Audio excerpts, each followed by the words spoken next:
हरिः ओम्।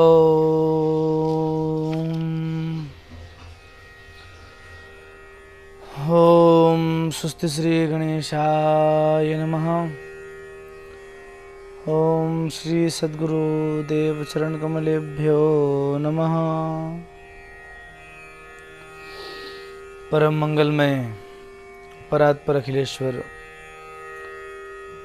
अकारण करुणा वरुणालय श्री भक्तवांछित कल्पतरु पीतांबरधारी बालकृष्ण लाल की शब्दमयी वांगमयी प्रतिमूर्ति है श्रीमद् भागवत महापुराण। आइए आज से हम सभी पंचदश दिवस श्रीमद् भागवत कथा का आयोजन करते हैं। करना क्या है, अपने घर में बैठकर अपने मोबाइल फ़ोन के माध्यम से YouTube सोशल माध्यम से श्रीमद् भागवत कथा का जैसे स्वादन करना है। आइए श्री वृंदावन बिहारी लाल की जय। ध्येयं सदा परिभवग्नमभीष्टदोहं तीर्थास्पदं शिवविरञ्चनुदं शरण्यं प्रत्यार्तिहं प्रणतपालभवाब्धिपोतं वन्दे महापुरुषते चरणारविन्दम्। भाग्योदयेन बहुजन्म समर्जितेन सत्संगमं च लभते पुरुषो यदा वै अज्ञानहेतुकृतमोहमदान्धकारनाशं विधाय हि तदोदयते विवेकः। श्रीमद् भागवत महापुराण में कहा गया है, एक जन्म की नहीं, जब हमारे इस धराधाम में, सृष्टि में आने में जितने धाम, जितने जन्म, अनंत जन्मों के जब भाग्य उदय होते हैं, हजारों वर्षों के जब भाग्य उदय होते हैं, तब कहीं जाकर श्रीमद् भागवत कथा सुनने में हमारी रुचि बन पाती है। श्रीमद् भागवत कथा कभी मनोरंजन की दृष्टि से न सुने कि भैया आज कथा मोबाइल में सुन लेते हैं, चलो थोड़ा टाइम पास हो जाए, या महाराज जी कथा वहाँ हो रही है तो कुछ मिनट सत्संग का लाभ लेके आ जाते हैं। ऐसा नहीं, प्रभु की कृपा है तब भगवान का नाम लिया जा रहा है। श्रीमद् भागवत महापुराण कोई ग्रंथ नहीं है, कोई किताब नहीं है, कोई पोथी नहीं है। महापुरुषों को, संत विद्वज्जनों को ग्रंथ से श्रेष्ठ कोई शब्द मिला नहीं, इसलिए श्रीमद् भागवत महापुराण को सर्वोपरि शब्द ग्रंथ का दिया गया है। कहते हैं पंचम वेद निराला, वेद चार होते हैं, चारों से बढ़कर जो वेद है वो श्रीमद् भागवत महापुराण है। श्रीमद् भागवत कथा की पद्धति क्या है, क्यों सुनी जाती है श्रीमद् भागवत कथा, क्या नियम है इस कथा के, आइए सुनते हैं हम सभी। इन बातों का जिसमें विशुद्ध विवेचन किया गया हो, सटीक जवाब दिए गए हों, सटीक उत्तर दिए गए हों, इसे हम कहते हैं श्रीमद् भागवत महात्म्य। आप सभी बड़े ज्ञानी पुरुष हैं, आइए सुनते हैं। श्री जय जय श्री राधा रमन, जय जय नवल किशोर, जय गोपी चित चोर प्रभु, जय जय माखन चोर। सच्चिदानंद रूपाय विश्वोत्पत्त्यादि हेतवे तापत्रय विनाशाय श्री कृष्णाय वयं नमः। सच्चिदानंद का अर्थ होता है सतचित आनंद। सत है भगवान श्री कृष्ण, चित है भगवान श्री कृष्ण, और आनंद भी भगवान श्री कृष्ण है। कैसे? सत माने, सत क्या है? सत परमात्मा है। चित माने परमात्मा, आनंद माने परमात्मा है। जो उर्क आनंद है, बढ़िया घर बंगला होने से आनंद नहीं होता है, आनंद तो स्वयं भगवान है। भगवान के नाम में जो आनंद है वो आनंद कहीं नहीं मिलेगा।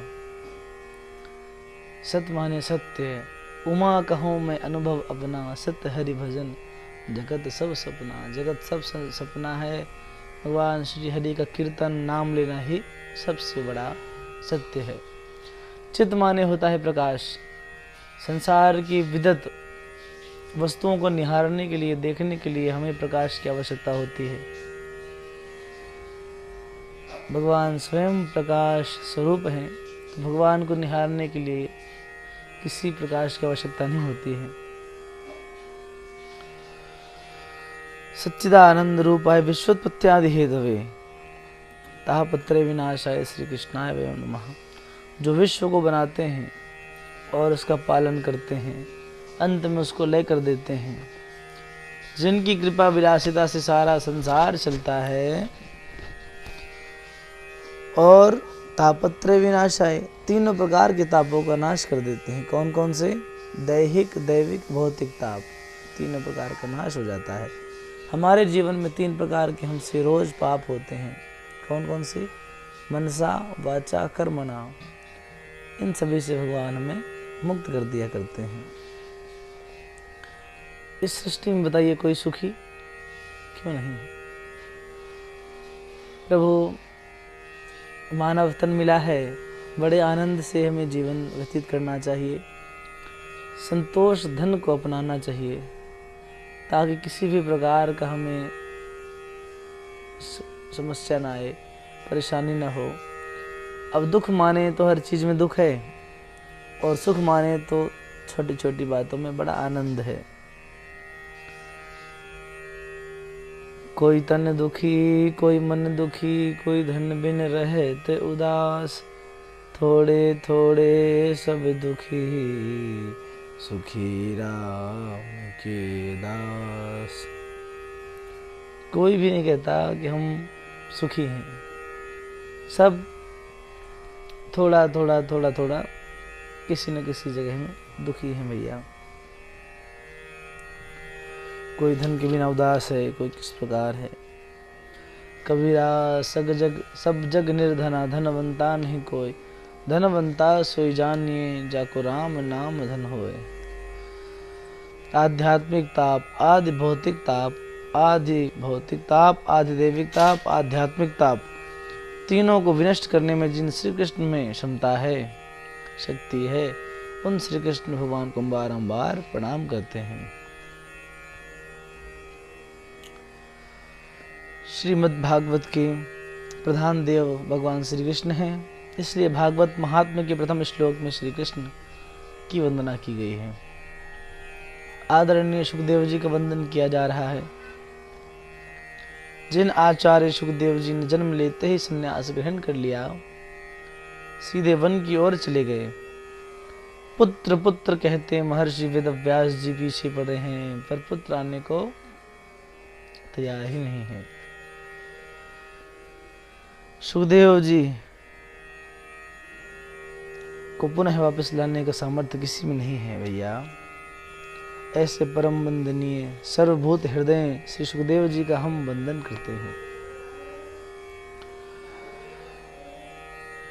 सज्जनों, हम इस पवित्र भूमि में विराजमान होकर श्रीमद् भागवत कथा श्रवण कर रहे हैं, एकत्रित हुए हैं। ऐसे ही पुराणों की विद्या के लिए परम एकांत, परम शांति का स्थान है, जो है नैमिषारण्य क्षेत्र। आइए हम उस नैमिषारण्य क्षेत्र में चलते हैं, जहाँ पर बड़े बड़े ऋषि मुनि विद्वत जन विराजमान हैं। 88,000 जहाँ संत हैं, शौनकादिक ऋषि हैं, सनत सनंदन सनातन सनत कुमार, ऐसे ऐसे सदगृहस्थ इतनी लंबी उम्र वाले हैं, क्या बताएं। बस उन संतों की मंडली में आए हैं हमारे सूत जी महाराज। सूत जी महाराज का खूब स्वागत हुआ है। सूत जी देखते हैं कि हम इतने छोटे हैं, सभी संत महापुरुष बड़े उम्र वाले हैं, ये खड़े क्यों हो गए अपने स्थान से। कहते हैं भैया, कोई धन में बड़ा होता है, कोई उम्र में बड़ा होता है, लेकिन आप ज्ञान में बड़े हैं, इसलिए हम आपके सम्मान के लिए खड़े हो गए हैं। धन वृद्धा बल वृद्धा आयुर्वृद्धा तथैव च ते सर्वेऽपि ज्ञानवृद्धाश्च किंकिरा शिष्य किंकरा। कोई बल में बड़ा होता है तो कोई आयु में बड़ा होता है, कोई कदाचित धन में बड़ा होता है, लेकिन आप तो भगवान ज्ञान में बड़े हैं। प्रभु कहते हैं अज्ञान रूपी अंधकार जो मानव के हृदय में बैठा हुआ है, उसे दूर करने के लिए आप करोड़ों सूर्य के समान हैं। आप हमें कोई ऐसी कथा सुनाएं जिससे संसार के लोगों के कष्ट की निवृत्ति हो जाए और गोविंद की प्राप्ति हो। देखिए क्या बताते हैं, कहा जाता है कृष्ण प्राप्ति करम शाश्वत साधनम तद्वा दुधाना। महात्मा संत और विद्वानों के पास में जाकर कभी व्यर्थ की बातें नहीं करनी चाहिए। सदैव बातें करें कि परमात्मा का चिंतन कैसे होगा, हमारा भजन जागृत कैसे होगा, कैसे परमात्मा की प्राप्ति होगी, ये प्रश्न करने चाहिए। कहते हैं कि संतों का क्षण और अन्न का कण कभी बर्बाद नहीं होने देना चाहिए। शौनक आदि ऋषियों ने सूत जी से पूछा कि संसार के लोगों को कृष्ण की प्राप्ति कैसे हो। इतना सुनकर महाराज गदगद हो गए और ऋषियों से बोले, आपने बिल्कुल सही प्रश्न लिया है। हम लोग जन्म लेते हैं, घूमते हैं, फिरते हैं, खाते पीते हैं और एक दिन मृत्यु होती है तो मर जाते हैं। ये जो प्रवृत्ति हमारी हो गई है केवल समय का दुरुपयोग है। श्री शौनकादिक ऋषि कहते हैं, काल व्याल मुख ग्रास त्रास निर्नाश हेतवे। हमारा जीवन क्या है? ध्यान दें, एक बहुत बड़ा अजगर सर्प है जो अपना सृष्टि पर मुख लगाकर खोले हुए बैठा है। हम लोग उसी अजगर के ग्रास हैं, अजगर के मुंह के अंदर प्रवेश किए हुए हैं। हम लोग सुरक्षित कब तक हैं? जब तक उस अजगर का मुखमंडल बंद नहीं होता है। तो प्रभु जैसे ही बंद किया मुंह, वैसे हमारी मृत्यु हो जाती है। ऐसे ही हम लोग काल रूपी सर्प के ग्रास बने हुए हैं। समय का कोई भरोसा नहीं है कब किसकी मृत्यु हो जाए। कुछ पल अवश्य भगवान का सुमिरन करो भैया। भगवान का नाम ही ऐसा अद्भुत समागम है जिसमें शरीर का रोम रोम जागृत हो जाया करता है। बड़े आनंद का विषय हम सभी बारंबार कहते रहते हैं कि हमारे राष्ट्र में, सनातन संस्कृति में इतना सुंदर हम सभी को आज़ादी प्राप्त है। खूब कथा सुनो, खूब भगवान का नाम लो, खूब अभिषेक करो, राम नाम राम राम करो। भैया कितने भाग्यशाली हम सभी, कितने बड़भागी जीव हैं। ये मानव की सबसे बड़ी भ्रांति है कि वो चिंता बहुत करता है, चिंता बहुत करता है और चिंतन कभी नहीं करता है। यदि भगवान का चिंतन करे तो चिंता करने की नौबत ही ना आएगी। दुख में सुमिरन सब करें, सुख में करे ही न कोई। जो दुख में सुमिरन करे, दुख काहे को होय। कि जो सुख में सुमिरन करे, दुख काहे को होय। भगवान को जब हर पल याद करोगे तो क्या कष्ट होगा आपको? कभी नहीं होगा। सूत जी कहते हैं, भागवत की कथा श्रवण का अधिकार कभी कभी देवी देवताओं को भी नहीं हो पाता है। चिंतन कैसे बढ़ेगा भगवान का, ये सिखाता है हमें श्रीमद् भागवत ग्रंथ। ये भागवत महान सद्ग्रंथ है, यही मुक्ति प्रदान करता है।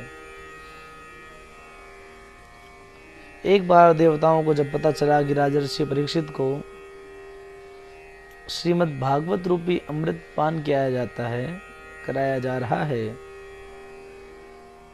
तो प्रभु वे अपने हाथ से अमृत कलश को लेकर आए। सुखदेव से बोले, इसको अदला बदली कर लीजिए। एवं विनिमये जाते सुधाराज्ञा प्रपीयताम् प्रपास्यामो वयं सर्वे श्रीमद्भागवतामृतम्। सुखदेव जी ने कहा, अरे भैया, कहाँ स्वर्ग का अमृत है और कहाँ श्रीमद् भागवत रूपी अमृत है। इस अमृत का तो कोई समागम ही नहीं बैठता ना।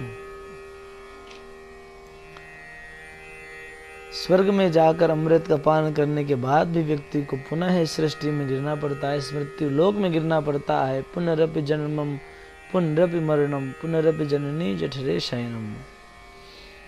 लेकिन भागवत अमृत का पान जिसने कर लिया तो उसकी तो आवागमन से छुट्टी हो जाती है, ये कुचक्र मिट जाया करता है। सुखदेव जी ने देवताओं को भक्त समझा और भागवत कथा अमृत नहीं दिया। वही भागवत कथा अमृत मैं आप सभी को सोशल माध्यम से श्रवण करवा रहा हूँ। देवताओं ने जब ब्रह्मा जी से शिकायत करी तो ब्रह्मा जी तराजू लेकर आ गए। चलो भैया, बताते हैं आपको वास्तव में किस अमृत में ज्यादा वजन है।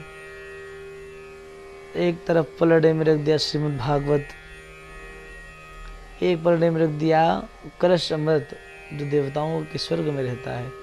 श्रीमद् भागवत कथा का अमृत नीचे आ गया और कलश अमृत ऊपर हो गया है। अर्थात कहने का मतलब क्या है, जिसमें वजन होता है वो नीचे आ जाता है और जो हल्का होता है वो ऊपर हो जाता है। प्रभु लघुन्यानि जातानि गौरवेणिदं महत् तथा ऋषिगणा सर्वे विस्मयं परमं ययोः। भागवत का पलड़ा नीचे हो गया, समस्त पलड़े जो धर्म संस्कारों के हैं वो ऊपर हो उठ गए। श्रीमद् भागवत कोई पोथी नहीं भैया, भागवत तो साक्षात श्री कृष्ण है, साक्षात कृष्ण स्वरूप है श्रीमद् भागवत। इसका श्रवण करने से जीवन धन्य हो जाता है। नारद जी ने जन जन में इसका प्रचार प्रसार करने के लिए अपने पिता ब्रह्मा जी से इसका अध्ययन किया, लेकिन सप्ताह श्रवण की विधि तो शनकादिक शौनकादिक ऋषियों से श्रवण करी है। शौनकादिक ऋषि बोले, हमने तो सुना है सनत कुमार ज्यादा घूमते नहीं है कहीं, और नारद जी कहीं एक जगह है टिकते नहीं है, नारायण नारायण करते करते चले जाते हैं। अब कथा श्रवण कैसे करी है, आइए देखते हैं। भागवत की कथा में 5 बातों का विशेष ध्यान रखना चाहिए। कथा के लिए स्थान कैसा हो, कथा के लिए बढ़िया सुंदर स्थान हो, गोबर से बढ़िया लेपन हो, शुद्ध हो जाए, गौमूत्र का छिड़काव होना चाहिए, गंगा यमुना सरस्वती आदि नदियों का संगम हो जाएगा। हाँ, जल से अपवित्रो वा पवित्रीकरण हो जाए। उसके पश्चात अच्छा व्यास मंच बनना चाहिए, व्यासपीठ सुंदर बननी चाहिए, ताकि श्रोतागणों को बढ़िया सुंदर लगे, सुंदर दृश्य नेत्रों द्वारा हृदय तक प्रवेश कर जाए। और प्रभु ऐसा क्षेत्र हो जहाँ बाहर की आवाज़ अंदर ना आए, गाड़ी हॉर्न वगैरह की ज़्यादा डिस्टर्बिंग ना होना चाहिए, ऐसा स्थान होना चाहिए। दूसरी बात, भागवत का गान, भागवत के श्लोकों को सुंदर सुंदर रागों में गाना चाहिए, ताकि सुनने वालों को निद्रा देवी न सताए, आनंद पूर्वक भगवान श्री हरि की इस अद्भुत कथा का पान करेंगे। तीसरी बात है भागवत जी का ज्ञान, ज्ञान पूर्वक सुना जाए श्रीमद् भागवत को। पंचम बात क्या है, भागवत में आपके कान कैसे हों, जुड़ जाएं श्रीमद् भागवत कथा से। चतुर्थ बात बताई थी ध्यान, ध्यान पूर्वक श्रीमद् भागवत महापुराण की बातों को श्रवण करना चाहिए।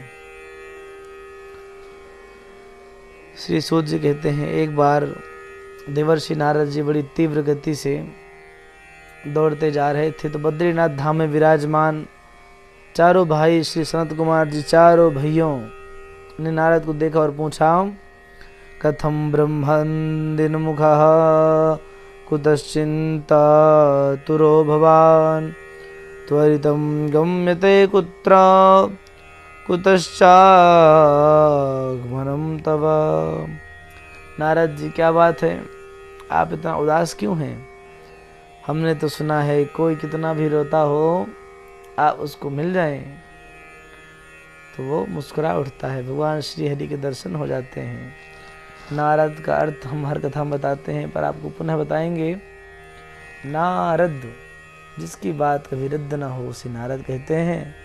और नारम ज्ञानम ददात इति नारदः, जो मनुष्य मात्र को ज्ञान प्रदान करे उसे नारद कहते हैं।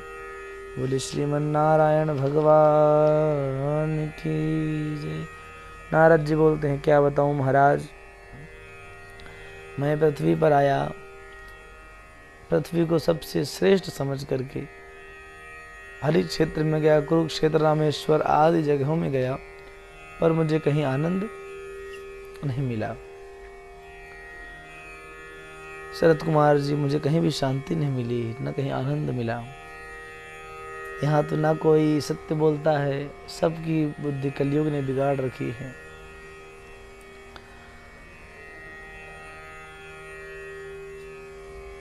कलिना धर्मित्रेण धरेयं बाधिताधुना। अधर्म का मित्र जो कली है उसने लोगों की बुद्धि को विस्तृत बना दिया है, विकृत बना दिया है, खराब बुद्धि कर दी है। लेकिन मैं जब श्री कृष्ण भगवान के धाम श्री धाम वृंदावन में गया, वहाँ स्त्री चारों ओर देख रही थी, उसके पास 2 पुरुष मूर्छा में पड़े हुए थे।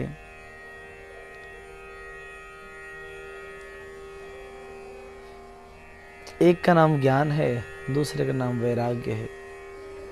महाराज, वो कलयुग के प्रभाव से दोनों बूढ़े बन गए थे। मैंने उन दोनों ज्ञान और वैराग्य का उत्थान करने के लिए वेद आदि का मंत्र उच्चार किया, वेदांग का पाठ किया, पर कोई फर्क नहीं पड़ा है। आप सब महापुरुष हैं, मेरे अनंत जन्मों के भाग्योदय से मुझे आपके दर्शन प्राप्त हुए हैं। पहली बात ये बताइए, ज्ञान वैराग्य का बुढ़ापा कैसे दूर हो? और क्या प्रश्न है, देखिए कि भक्ति देवी के मन में जो कष्ट है उसकी निवृत्ति कैसे हो? तीसरी बात, आकाशवाणी ने सत्कर्म के बारे में कहा था, वो आकाशवाणी का सत्कर्म क्या है? इसलिए मैं आप लोगों की शरण में आता हूँ प्रभु। देखो नारद, ज्ञान वैराग्य के बुढ़ापे को दूर करने के लिए और भक्ति देवी के मन में जो कष्ट है उसको दूर करने के लिए सर्वोत्तम साधन यदि कोई है, वो साधन है श्रीमद् भागवत ज्ञान यज्ञ। श्रीमद् भागवत ज्ञान यज्ञ सप्ताह प्रवचन होगा तो ज्ञान वैराग्य का बुढ़ापा दूर हो जाएगा और भक्ति देवी के जो मन में कष्ट है उसकी निवृत्ति हो जाएगी। नारद जी कहते हैं, मैंने वेद वेदांत का पाठ किया, उससे कुछ नहीं हुआ तो केवल भागवत से क्या हो जाएगा? सनत कुमार जी कहते हैं, वेद वृक्ष है, भागवत उसका फल है। वेद रूपी कल्प वृक्ष का अमृतमय फल है ये, बिना वृक्ष के फल कभी नहीं होता, और जो स्वाद फल में होता है वो वृक्ष में नहीं होता है। यद्यपि रस तो वृक्ष की जड़ से ही आया है, इसलिए श्री वेद और वेदांत का जो रस में सार है वही श्रीमद् भागवत है। नारद जी ने पूछा कि हम कथा कहाँ करें? सनत कुमारों ने कहा कि हरिद्वार में करो, गंगा जी का एक सुंदर तट है। व्यास मंच लगाया, चारों भाई व्यासपीठ पर विराजमान हुए हैं। भागवत कराने वाले विरक्त नारद जी हैं। यदि हम गृहस्थ जीवन में हैं तो हमें सपत्नी विराजमान होकर कथा का लाभ लेना चाहिए। कुंभ जैसा बढ़िया वातावरण हो गया है, भक्ति देवी का आवाहन किया गया, आप आवो, आपके कष्ट की निवृत्ति के लिए ही हम यह आयोजन कर रहे हैं, यह अनुष्ठान कर रहे हैं। भक्ति देवी अपने दोनों पुत्रों के साथ आई है, नारद जी यजमान बने हैं, मुख्य श्रोता बन गए हैं, तुलसी देवी की स्थापना हुई है। जिस मनुष्य ने जीवन में कभी सत्कर्म नहीं किया हो,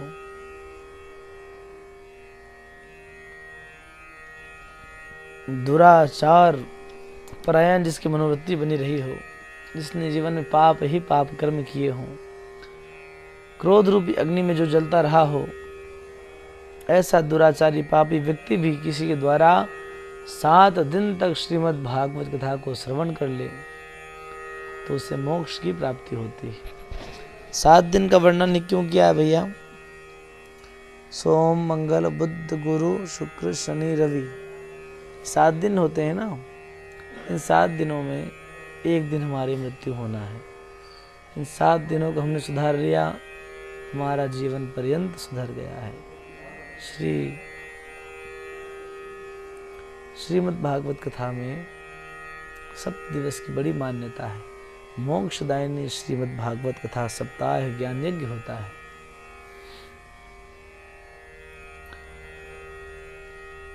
कहते हैं प्रभु, कोई पाप कर्म करते करते जिसकी मृत्यु हो जाए, मरने के पश्चात भूत प्रेत बन जाए, यदि उसके नाम से भी भागवत कथा की जाए तो भी उसका कल्याण हो जाता है। नारद जी कहते हैं, महाराज ये बात हमारी समझ में नहीं आई। जीवन पर्यंत पाप कर्म करने वाला व्यक्ति मरने के बाद प्रेत बनने के पश्चात भागवत सुनकर मोक्ष कैसे प्राप्त कर सकता है, बताइए।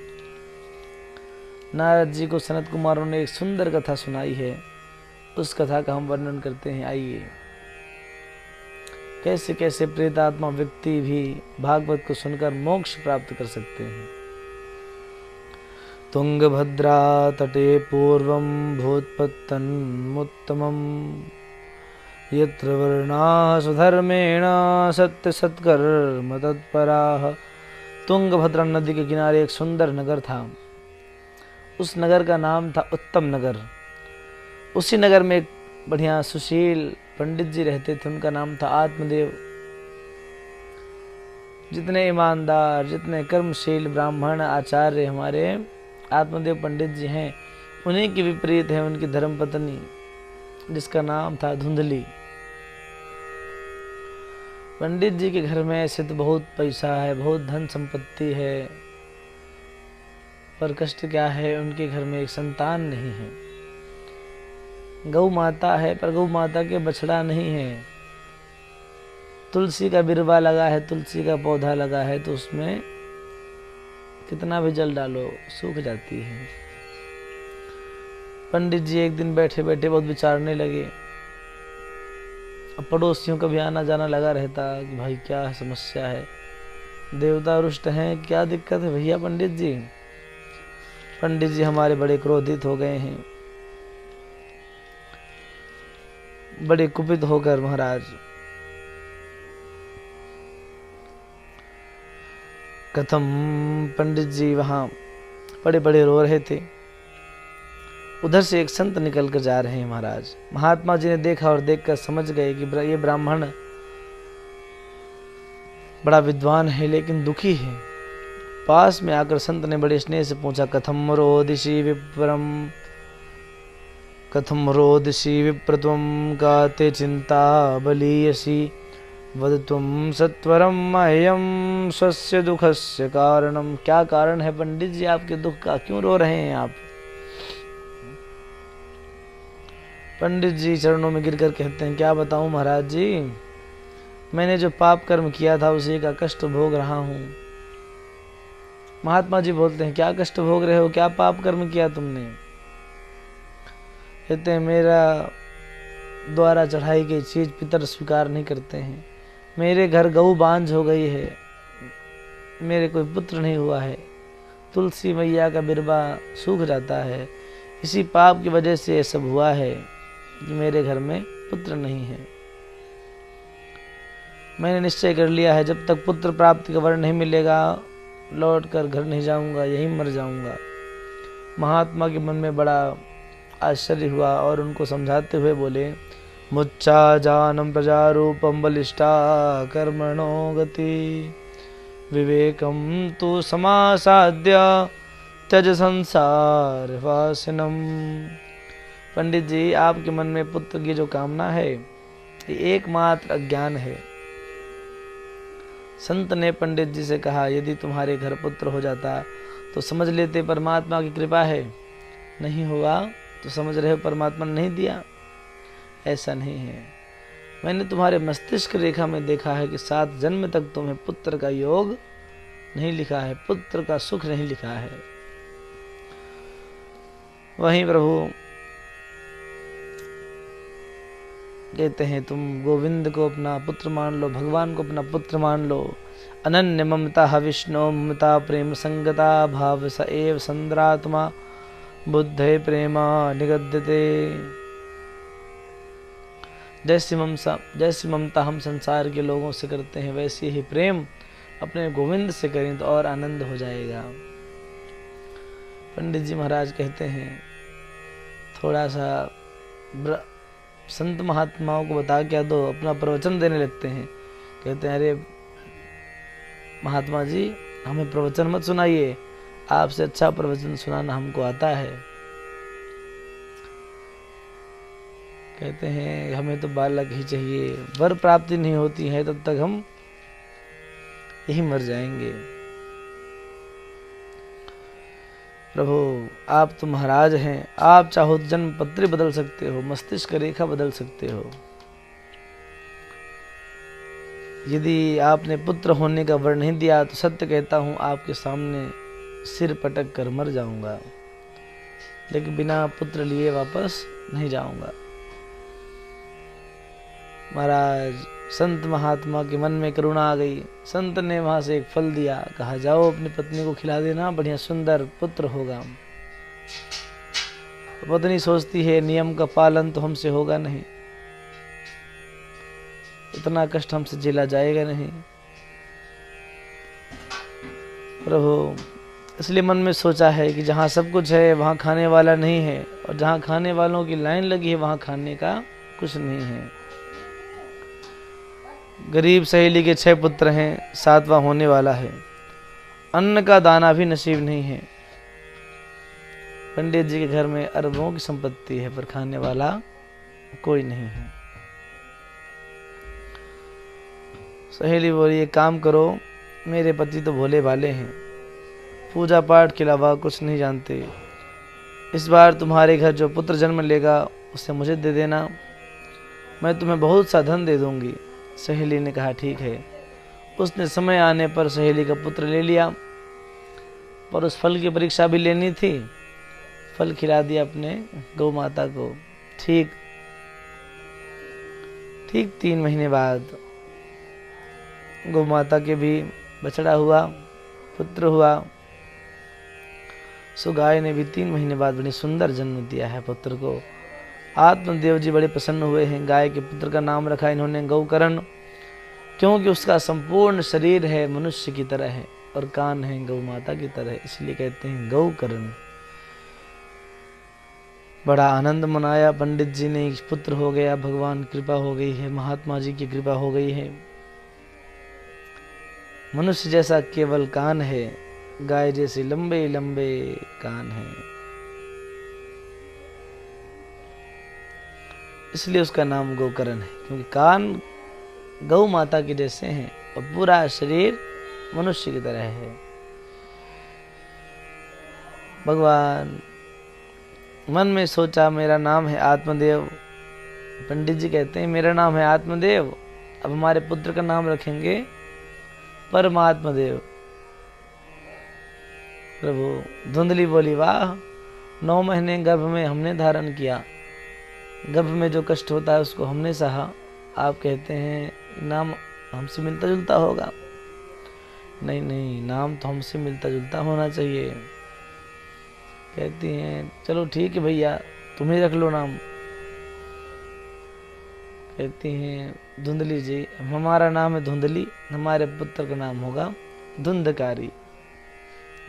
गोकर्णः पंडितो ज्ञानी धुंधकारी महाखलः। धुंधकारी महान खल हो गया। धीरे धीरे बड़ा होता गया, उदंडता बढ़ती गई, शराब पीने लग गया, मांस भक्षण करने लग गया, व्यभिचार वैश्यागमन करने लग गया, चोरी करने लग गया, डकैती करने लग गया, जुआ खेल खेल के सब कुछ हरा दिया। पिताजी कहते हैं इससे अच्छा तो मैं बिना पिता के अच्छा था, बिना पुत्र के ही अच्छा था। आत्मदेव जी बड़े चिंतित हैं।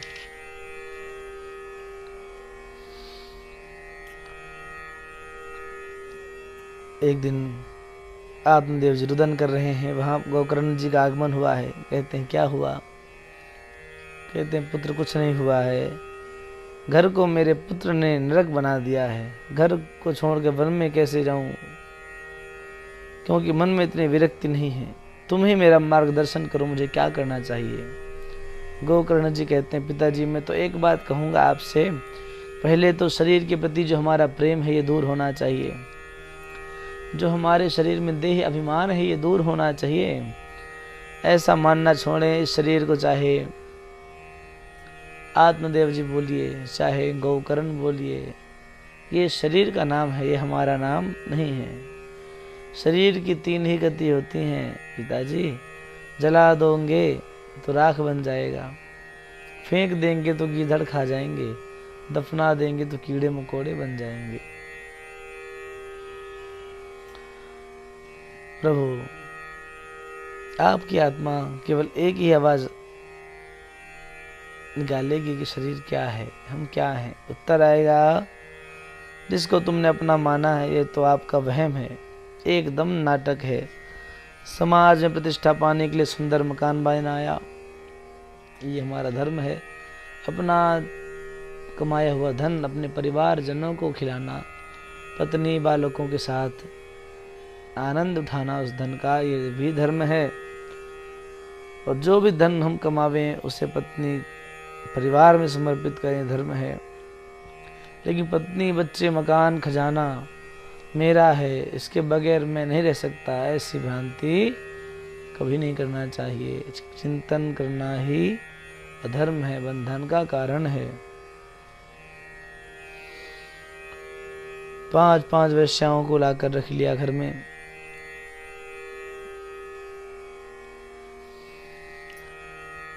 रात्रि में कुएं में कूद कर मां ने आत्महत्या कर ली है। आत्मदेव जी भी नहीं है, आत्मदेव जी चले गए हैं वन की ओर। गोविंद को प्राप्त हुए हैं। आत्मदेव के जाने के बाद धुंधकारी ने सोचा अच्छा हुआ चले गए, रोज कहते थे ये करो वो करो। माँ को मारने सताने लगा, माँ भी मर गई और फ्री हो गए हैं। अब वैश्याओं के संग वैश्यागमन करता 5 वैश्याओं ने मिलकर धुंधकारी की हत्या कर दी है। रात्रि में सोते समय धुंधकारी को रस्सी बांध कर मार दिया गया। मृत देह जमीन में गाड़कर सोना चांदी लेकर वहां से चली गई। प्रभु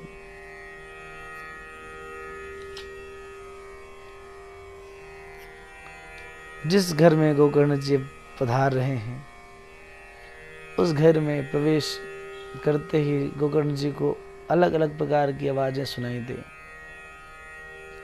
पूरा घर सोना पड़ा है, आंख बंद करके भजन करने बैठे तो महाराज कई प्रकार के शब्द सुनाई दे रहे हैं। कभी भेड़ की आवाज आए, कभी हाथी की आवाज आए। गोकर्ण जी ने कहा ये मैं क्या देख रहा हूँ। अपने कमंडल से जल सींचा, धुंधकारी प्रकट हुआ।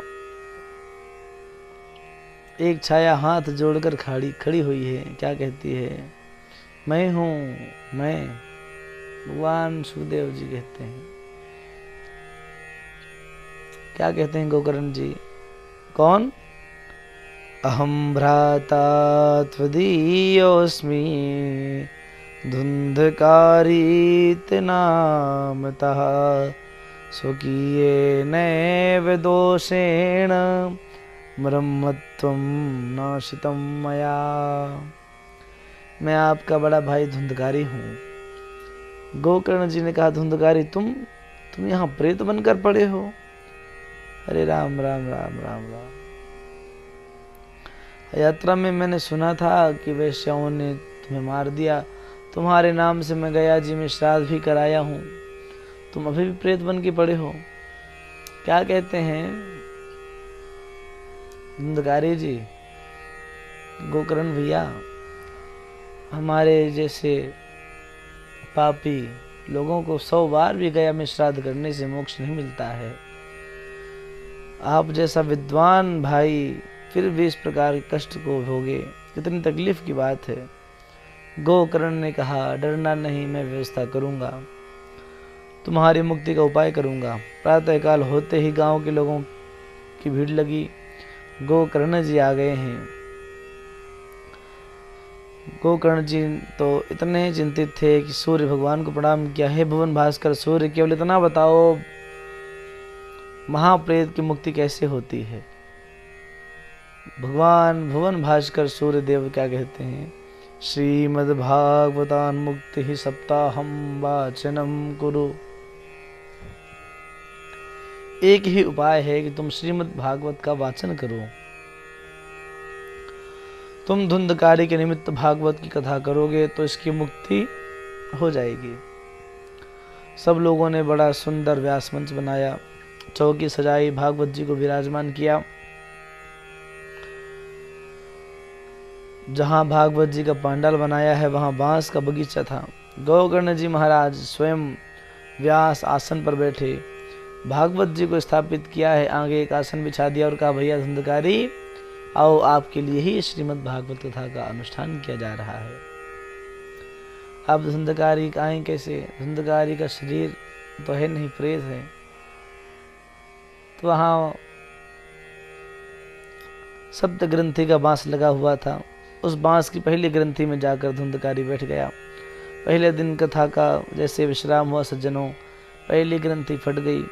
आसन पर तो प्रेत बैठ नहीं सकता, बैठे तो हवा उठाकर ले जाए। बांस के अंदर हवा का प्रकोप बिल्कुल नहीं होता है।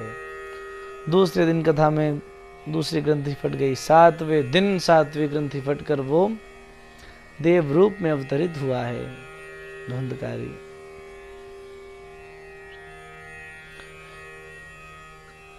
देव रूप बन गया और हाथ जोड़कर बोले, मैया हो भैया, आपने बड़ी कृपा की। यदि आप भागवत श्रवण नहीं कराते तो मेरा उद्धार कैसे होता। भगवान के धाम से उनके लिए सुंदर विमान आया है और प्रभु उसमें भगवान के पार्षद बैठे हैं। धुंधकारी जैसे ही विमान में बैठने लगा, गोकर्ण ने कहा, ये क्या हो रहा है। भगवान के पार्षद ने कहा, प्रेत धुंधकारी ने भागवत सुनी है ना, इसलिए इसकी मुक्ति हो गई है। हम वैकुंठ धाम लेकर जा रहे हैं।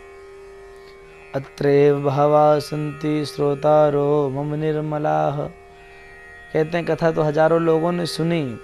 यदि भागवत सुनने से मुक्ति मिलती है तो सभी लोगों को भागवत सुननी है। सभी लोगों ने भागवत सुनी है तो इनको मुक्ति क्यों नहीं मिली भैया। कहते हैं कि श्रोता 3 प्रकार के होते हैं। अधिकतर हम कहते हैं एक श्रोता, एक श्रोता, एक श्रोता। जो भागवत कथा में केवल श्रोता है वो तो है श्रोता। जो कथाओं में बुराई निकालता है वो है श्रोता। और जो सच्चे मायने में श्रीमद् भागवत कथा को श्रवण करता है वो है सच्चा श्रोता। तो भागवत कथा सुनकर मुक्ति उसे प्राप्त होती है जो श्रोता होता है। जो भागवत कथा को यहाँ से सुनकर यहाँ से निकाल दे वो श्रोता थोड़ी है, वो तो खाली सुनना हुआ। दोनों कर्णों से श्रीमद् भागवत कथा के अमृत को श्रवण करके अपने अंतःकरण में उतारना है। ऐसी दिव्य कथा है श्रीमद् भागवत कथा की। प्रभु इस प्रकार भगवान तो श्रोता को मिलते हैं भैया। मुक्ति का मतलब मरना नहीं होता है। जीते जी जब आत्मा का बोध हो जाए तो मुक्ति हो जाए करती है। नारद जी कहते हैं कथा श्रवण का नियम क्या है। सनत कुमारों ने कहा भागवत कथा करवाने के लिए ब्राह्मणों से बढ़िया शुभ मुहूर्त निकलवाना चाहिए। हम तो कहते हैं जब से भगवान का श्री राघवेंद्र भगवान का श्री कृष्णचंद्र भगवान का नाम लेना प्रारंभ करना हो उसी दिन से मुहूर्त है। पौष महीने में भागवत कथा करना वर्जित बताया गया है। बढ़िया वक्ता के बगल में सुंदर वेदियां बनानी चाहिए। सर्वतो भद्र मंडल आदि नवग्रह आदि मंडलों की स्थापना करनी चाहिए। कलश यात्रा का आयोजन करना चाहिए। तीर्थ जल से जल लेकर आना चाहिए।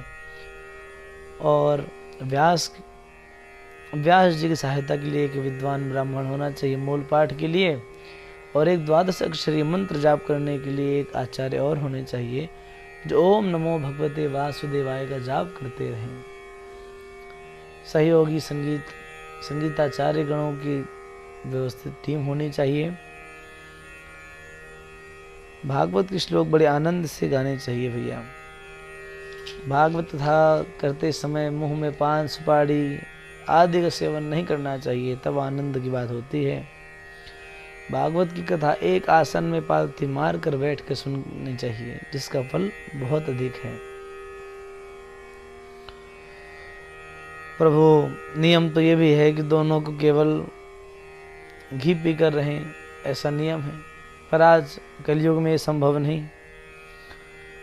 कलयुग के लोगों को घी पीने की बिल्कुल आदत नहीं है। यहाँ तो सब डालडा घी आता है, उसी को चला चला कर काम चला रहे हैं। तीसरा नियम भैया, 7 दिन तक फलाहार दूध लेकर कथा श्रवण करनी चाहिए। भोजनम तो वरम मन्ये कथा श्रवण कार्यकम। कहते हैं भगवान जी के इस दिव्यमय अनुष्ठान में जितना खाना उतना खा लो भैया, पर इतना मत खाना कि कथा में आलस्य आए। जैसे आपका स्वास्थ्य ठीक रहे, कथा में आनंद बना रहे, कथा में उमंग बना रहे, ऐसी श्रीमद् भागवत कथा को श्रवण करना चाहिए। आनंद पूर्वक कथा सुननी चाहिए, तब उसका आनंद बढ़ जाया करता है। जैसे ही सनत कुमार जी ने ऐसा कह रहे थे कि भक्ति देवी प्रकट हो गई और ज्ञान वैराग्य दोनों का बुढ़ापा दूर हो गया। भक्ति देवी को जो मन में कष्ट था उसकी निवृत्ति हो गई है। सनत कुमार बोले, भक्ति देवी तुम आ गई, जाओ भक्तों के हृदय में निवास करो। अब भगवान का सुंदर कीर्तन होने लगता है। प्रहलाद जी ताली बजाते हैं, उद्धव जी कांसा बजा रहे हैं, देवराज इंद्र मृदंग बजा रहे हैं, भोलेनाथ डमरू बजाते हुए भगवान श्री कृष्ण का कीर्तन गुणगान करते हैं। भगवान सबके कीर्तन से बड़े प्रसन्न हुए। कहते हैं मैं आप लोगों के कीर्तन से, कथा से बड़ा प्रसन्न हूँ, बड़ा खुश हूँ। बताइए क्या वर मांगते हैं आप? भक्तों ने कहा यही वर दे दो भगवान, जब जब आपका कीर्तन करें तब तब आपका श्री दर्शन हो जाए। भगवान वर देकर चले गए। ज्ञान वैराग्य का बुढ़ापा मिट गया। भक्ति देवी के मन में जो कष्ट थे सबकी निवृत्ति हो गई है। ये प्रसंग शौनकादिक ऋषियों को बता दिया सूत जी ने। यही प्रसंग सनत कुमारों ने नारद जी से कहा, और यही प्रसंग श्री आदरणीय सुखदेव जी महाराज ने राजा परीक्षित जी से कहा है। भागवत भैया अमृत है, इसका जो पान करे उसका जीवन धन्य हो जाता है। श्रीमद् भागवतामृत, क्या बात है महाराज, बड़ा दिव्य और बड़ी अद्भुत कथा है। जितना सुनो उतना ही रस बरसता ही रहता है, बरसता ही रहता है। ये श्रीमद् भागवत कथा का सूक्ष्म रूप में हमने महात्म्य श्रवण किया है। भगवान श्री हरि की कथा को मैं नित्य प्रति आपको ऐसे ही सुना सकूं, ऐसी कामना के साथ मैं आपसे विदा लूँगा। और आज श्रीमद् भागवत कथा के प्रथम खंड में, प्रथम भाग में मैंने आपको जो जो बताया है, इसको आप आगे से आगे सबको भेजें, ताकि भगवान श्री नारायण की कथा को खूब प्रचार प्रसार हो। जन जन तक श्रीमद् भागवत के साधारण शब्दों में आर्थिक शब्द पहुंचना चाहिए, भावार्थ व्याख्या पहुंचनी चाहिए, ताकि सनातन संस्कृति में छोटा छोटा थोड़ा थोड़ा योगदान सबका लग जाए, सब तक बातें खूब आनंद द्वारा पहुंच जाएं। तो प्रभु नित्य प्रति मैं आप सभी के बीच में ऐसी कथा सुनाता रहूं, ऐसे ही एक एक भाग बना के छोटे छोटे आपके बीच में वीडियो के माध्यम से प्रस्तुत करता रहूं। तो आप भी आनंद पूर्वक कथा सुने, ज़्यादा समय न लगे तो 15 दिन तक आप नित्य प्रति इसी सीरीज में कथा को श्रवण करेंगे। जय जय श्री राधे, जय जय श्री कृष्णा।